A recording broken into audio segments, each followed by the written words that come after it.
ഫൽ മുദബ്ബിറാത്തി അംറൻ, കാര്യങ്ങളെ നിയന്ത്രിക്കുന്നവരെ കൊണ്ട് സത്യം.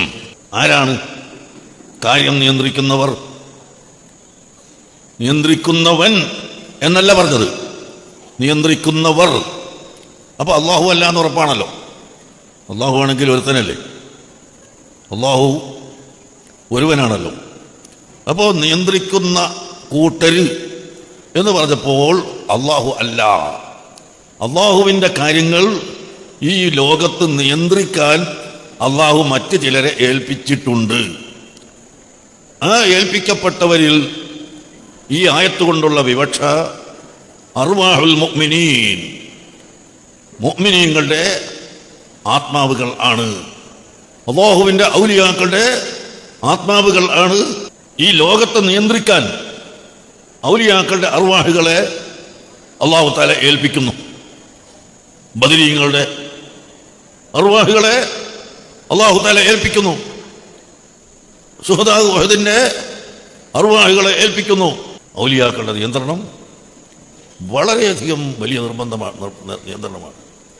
അവരുടെ ഹയാത്ത് കാലത്തും നിയന്ത്രിക്കും, ഹയാത്തിന് ശേഷവും നിയന്ത്രിക്കും. മലക്കുകളെപ്പോലും അവരാണ് നിയന്ത്രിക്കുന്നത്. അബൂജഹലിനെ വിളിച്ചിട്ട് റസൂൽ ഒരു ചോദ്യം ചോദിക്കുന്നുണ്ട്. വല്ലാത്തൊരു ചോദ്യം, ഖുർആനിൽ പലയിടങ്ങളിലുമുണ്ട്. അബൂജഹലിനോട് ചോദിക്കുന്നത് എന്താ അറിയോ? ആദ്യത്തെ ചോദ്യം, ആരാണ് ആകാശഭൂമിയിൽ നിന്ന് ഉപജീവനം നൽകുന്നത്? ആരാണ് അബൂജഹലെ? അബൂലഹബെ, വലീദ് ഇബ്നു മുഗീറ ആരാണ്? അവർ പറയാണ് അല്ലാഹ്. സംശയമില്ല, അല്ലയാണ് എന്നുള്ളതിൽ സംശയമില്ല. രണ്ടാമത്തെ കാര്യത്തിന്റെ ചോദ്യം എന്താണ്?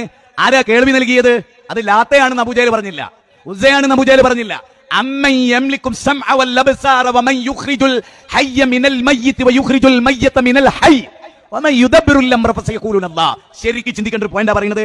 അബൂജഹലിനോട് ചോദിച്ച ചോദ്യത്തിൽ ഒരു ചോദ്യം എന്താ അറിയോ? ആരാ ജീവാവസ്ഥയിൽ നിർജീവാവസ്ഥയിലേക്കും ജീവാവസ്ഥയിൽ നിർജീവാവസ്ഥയിലും കൊണ്ടുപോയി? അബൂജഹലിന് ഒരു സംശയം ഉണ്ടായിരുന്നില്ല, അല്ലയാണ്. അടുത്ത ചോദ്യം എന്താ അറിയോ? ആരാണ് ലോകത്തിന്റെ നിയന്ത്രണം? ആരാണ് മുദബ്ബിർ? വമൻ യുദബ്ബിറുൽ അംറ, ലോകത്തിന്റെ സമ്പൂർണമായ നിയന്ത്രണാവകാശം ആർക്കാണ് എന്ന് ചോദിച്ചാൽ അവർ പറയും, എന്തു പറയും? അല്ലയാണ്. ആര് പറയും? അബൂജഹൽ പറയും. ഇനി ഇതേ ചോദ്യം കാന്തപുരത്തിനോട് ഒരാൾ ചോദിച്ചു, ആരാണ് ലോകത്തിന്റെ നിയന്ത്രണം? അപ്പൊ മുപ്പര് പറഞ്ഞ സി എം അടൂരാണ്. അബൂജഹലിനാണോ ഈമാൻ, കാന്തപുരത്തിനാണോ ഈമാൻ?